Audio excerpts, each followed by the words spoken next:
Good morning! Medyo maulan nga at dahil nakatapos nga ako ng isang gabi kong OT ay deserve ko namang humigop ng sabaw. Yung shabu ba?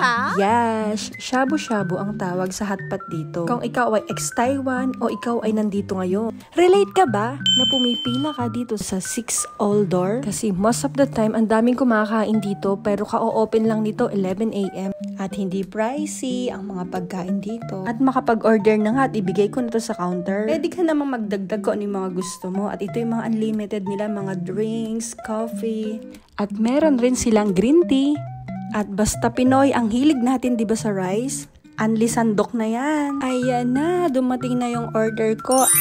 Ang milk rich pot nga ang napili ko at nagdagdag na lang ako ng favorite kong crab stick. At halu-haluin nga hanggang sa maluto. Wow naman, akala mo naman food vlogger yarn. And lately, nito ko lang natuklasan na ang sarap pala ng noodles na to. Pero sakto lang yung ilalagay ko dito kasi ang last niya maka-absorb ng sabaw eh. Dito ko lang rin talaga na-appreciate na ang sabaw is gatas kasi sa Pinas lang ako nakatry ng sopas.